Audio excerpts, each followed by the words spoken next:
Ya, selamat berjumpa semua.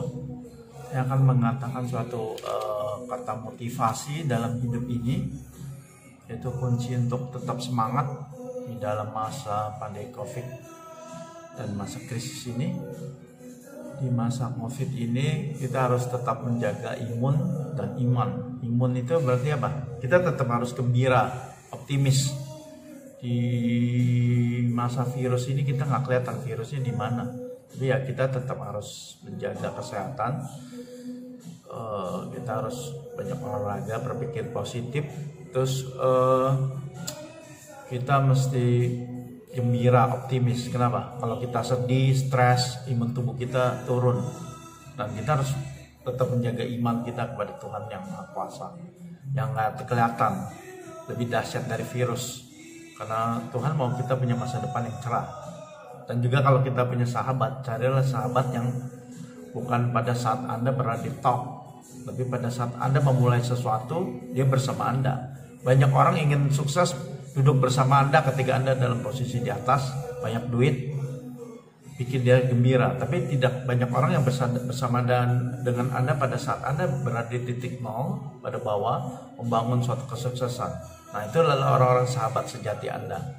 Jadi sahabat sejati Anda lebih berharga dari emas dan perak. Kenapa? Dia memotivasi Anda untuk sukses, untuk maju, memberi semangat tanpa pamrih, tulus.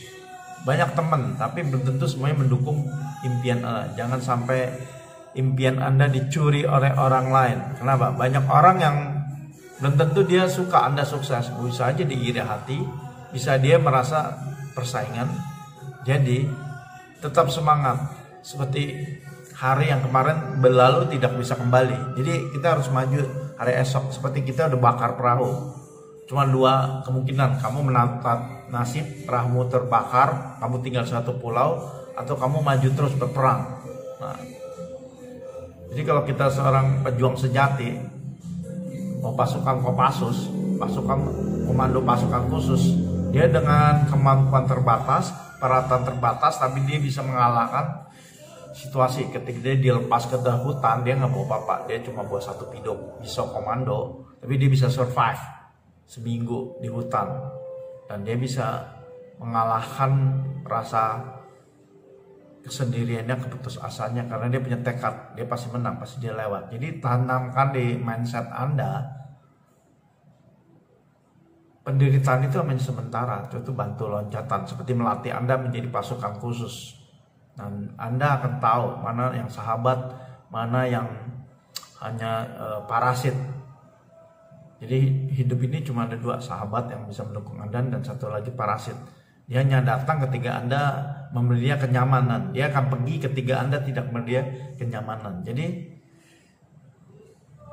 berbijaklah, kumpulilah orang-orang yang bisa membuat Anda sukses. Apa yang kau baca dan apa yang menjadi temanmu. Seperti John Maxwell bilang, buku yang Anda baca dan dengan siapa Anda bergaul. Kalau Anda bergaul dengan pengusaha, Anda menjadi seorang pengusaha. Kalau Anda bergaul dengan seorang pendeta, akan menjadi seorang pendeta. Minimal ada efek saling mempengaruhi. Kalau Anda bergaul dengan preman, Anda terpengaruh efek aura preman. Jadi dengan siapa Anda bergaul, kita harus bergaul semua. Kita bukan dipengaruhi, tapi kita yang membuat dampak, kita yang mempengaruhi. Dalam rohmu itu yang lebih besar yang membuat pengaruh. Dan kadang-kadang Tuhan membiarkan kita ini mengalami masa-masa yang sulit itu untuk menguji iman dan mental kita. Apa kita menjadi seorang yang cengeng, pecundang, atau menjadi seorang pemenang. Karena hidup cuma sekali. Kalau Anda cuma menangis nasibmu, kamu akan mati, di peti mati dengan kekalahan. Tapi kalau hidup kamu ingat, hidup cuma sekali. Tuhan kasih kesempatan, hidup cuma sekali, dan waktu berjalan, dan kita nggak bisa balik. Saya sekarang umur 20, nggak mungkin kita balik lagi ke umur 20, atau umur 40 kita balik lagi ke umur 30, karena waktu berjalan. Tapi kita tetap semangat, kita minta sama Tuhan, kita diberi semangat, hidup sehat, awet muda, punya mimpi. Manusia kalau tidak punya mimpi, tidak punya keinginan, dia sudah mati. Jangan sampai teman bilang, lo nggak mungkin lah, lo punya 1000 subscriber, lo nggak mungkin lah lo sukses. Siapa lo? Katakan pada teman lo, ini hanya sementara. Jangan sampai perkataanmu memblok mimpiku. Kenapa? Agenda hidupku itu agenda tertulis, very important person di tangan Tuhan. Agenda Tuhan untuk hidupku itu adalah destinenya sukses dan berhasil, umur panjang, diberkati. Tapi ya kadang-kadang Tuhan membiarkan izin terjadi. Kadang-kadang mungkin iblis juga menggoda kita supaya kita down mental kita mulai orang-orang sekitar kita. Jadi jangan sampai mimpi Anda dicuri orang lain, karena orang lain juga pengen seperti Anda mencuri mimpi Anda. Cuman dia bilang Anda nggak berhasil karena dia takut Anda tersaingi. Jadi intinya jangan sampai mimpi kita, Anda, saya dicuri orang lain. Tetap maju, karena setiap manusia itu punya potensi. Setiap manusia itu pasti sukses. Hanya orang-orang yang dipengaruhi perkataan negatif, dia akan mundur. Jadi saya berkatakan pada diri saya sendiri, dan saya berkatakan pada Anda semua, Samuel David Immanuel punya masa depan yang cerah. Ini hanya sementara. Dia pasti akan sukses. Dia punya kehidupan yang bahagia, keluarga yang bahagia. Karena Tuhan punya rencana yang indah. Dia melatih saya sebagai pasukan yang dahsyat, karena saya suka militer. Kenapa? Militer itu dia ngecengin, dia akan berperang bangkit lagi. Seperti saya juga hobi main catur. Jadi dalam main catur itu setiap langkah itu punya resiko, punya keuntungan. Jadi kalau kita salah langkah, maka kita akan mengalami suatu posisi yang tidak bagus. Pertahanan kita terbuka, tapi itu bukan suatu permainan berakhir, karena masih ada langkah selanjutnya. Belajar dari kesalahan. Jadi dalam satu permainan catur dibutuhkan suatu kompak tim, satu hati, satu visi. Itu gimana kita bisa membaca strategi lawan, apa yang dia pikirkan, langkah awal sampai 20 langkah sampai permainan selanjutnya. Kita harus bisa baca, analisa kekuatan dan kelemahan lawan, juga analisa kekuatan dan kelemahan kita. Jadi permain catur yang saya main dengan Grandmaster dari luar negeri, catur online dengan Rusia, India, Amerika, maupun Iran, maupun Indonesia. Jadi kita melatih dengan level-level yang paling atas.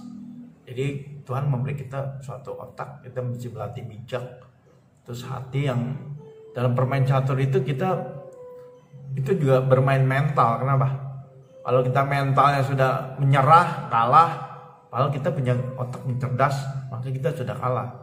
Jadi diperlukan tekad, kemauan untuk menang, mental, dan kecerdasan. Kecerdasan emosional, kecerdasan spiritual. Dan kedua juga kita harus terkoneksi dengan yang di atas, yaitu Tuhan. Dia punya suatu kerajaan yang tak kelihatan, tapi membuat kita tetap semangat. Karena kita manusia terdiri dari tubuh, jiwa, dan roh. Tubuh kita tiap hari perlu makan makanan bergizi. Jadi kalau kita makan sembarangan, pola hidup makan sembarangan, junk food, kita minum Coca-Cola, makan yang goreng-gorengan, terus makan berlebihan, maka kita akan gemuk, penampilan kita nggak lincah, terus kita akan merasa kayak berat gitu. Jadi diet itu penting. Makanlah makanan yang bergizi. Nggak semua makanan itu bergizi. Begitu juga jiwa. Dengarlah perkataan orang-orang yang bisa membangun Anda. Nggak semua perkataan itu semua negatif masuk. Setiap perkataan yang masuk ke otak Anda, ke batin Anda, itu akan menjadi sampah, membuat semangat Anda turun. Jadi hati-hati bergaul dengan teman Anda, mau itu sahabat. Nggak semua orang pengen Anda sukses, ada juga orang yang pengen Anda sukses. Tapi seleksi telinga Anda yang apa yang Anda dengar, apa yang Anda pikirkan. Segala perkataan negatif Anda filter. Karena itu akan merusak jiwa Anda, juga roh Anda. Segala firman Tuhan yang Anda dengar, Anda harus seleksi. Hati-hati terhadap pengajaran sesat yang mengajarkan yang tidak benar. Kita lihat pembicaranya, apa itu pendeta, apakah itu siapakah orang-orang sukses. Kita lihat gaya hidupnya, gimana dia terhadap istri dan anaknya, apakah dia setia, dia selingkuh, apakah dia munafik. Karena apa yang diajarkan dari kehidupan keluarganya, kalau dia sama istri sama anaknya yang gak setia, gimana dia menjadi contoh teladan. Kalau dalam keuangan dia gak benar, gimana dia menjadi contoh bagi kita semua. Jadi hati-hati memimpin mentormu, pemimpinmu. Nah itu paling penting. Jadi ketika kita motivasi orang, kita semangat. Dalam hidup itu seperti permain catur. Permainan belum selesai, makin susah permainan, level kamu makin dahsyat. Karena setiap saya main level ke Grandmaster makin tinggi, permainannya makin susah, makin sulit. Karena dia bisa baca strategi saya dan saya juga bisa strategi dia. Nah, saya selalu belajar dari kekalahan itu ya. Saya main ulang lagi seperti hidup ini, belajar kekalahan kenapa ya aku gagal ya. Jadi ya intinya itu.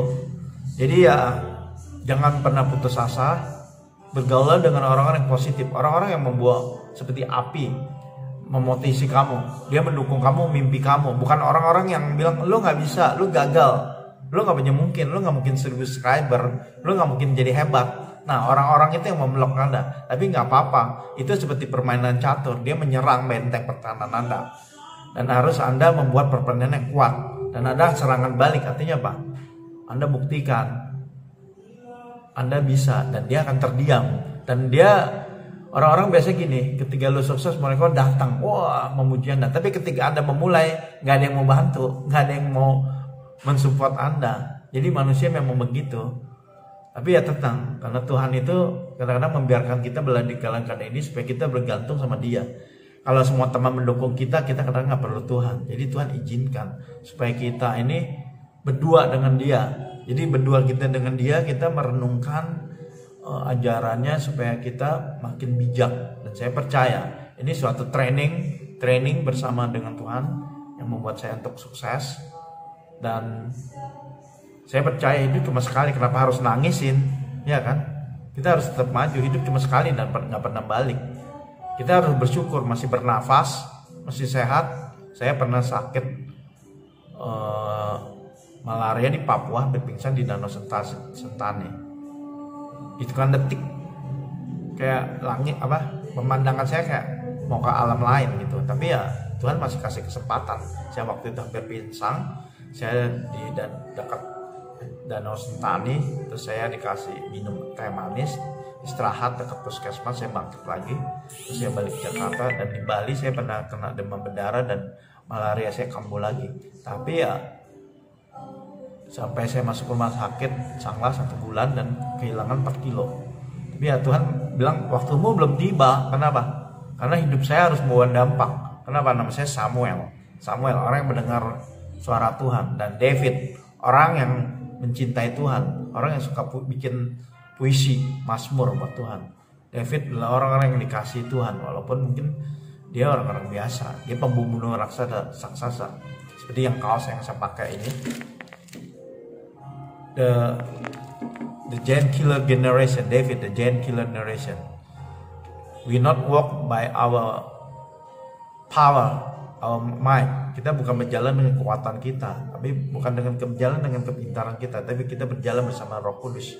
Karena Tuhan itu tahu sebulan ke depan terjadi apa, 1 tahun terjadi ke depan. Mungkin orang-orang yang meremehkan kamu, belum tentu tahun depan dia masih hidup. Kenapa? Dia aja sendiri nggak tahu masa depan dia. Mungkin dia sukses hari ini, tapi tahun depan dia masih bernafas nggak? Dan dia berani menjamin nggak? Nah, makanya kita harus dekat sama Tuhan. Dia yang tahu tahun depan, 10 tahun lagi, besok apa yang terjadi. Bahkan temanmu nggak tahu. Bukannya saya fanatik, tapi ya pegangan saya itu. Kenapa? Kalau manusia itu tahun depan teman saya siapa yang meremehkan saya maupun yang mendukung saya, belum tentu mereka masih bernafas, masih hidup. Nah, saya pegang yang tak terbatas, sumber yang terbatas gitu. Jadi semoga tetap semangat, tetap bergairah seperti bermain catur. Ini permainan memang sulit, tapi ya ketika kamu menang melawan level yang tersulit, pangkatmu naik, kamu menjadi Grandmaster yang levelnya naik terus, dan kamu akan lebih suka. Biasanya kalau main catur, kalau kita melawan level yang lebih jago, lebih hebat dari kita merasa wah seru gitu. Tapi kalau kita melawan yang level di bawah kita, kayaknya biasa-biasa aja. Begitu juga dengan hidup. Kalau kita mengalami masa-masa sulit, kita bisa lewat. Nah, kamu naik kelas, kamu mendapat suatu level Grandmaster. Begitu juga dengan Tuhan, dia ada Grandmaster yang dahsyat, tak pernah kalah. Jadi kita harus minta petunjuk sama dia. Demikianlah, God bless you.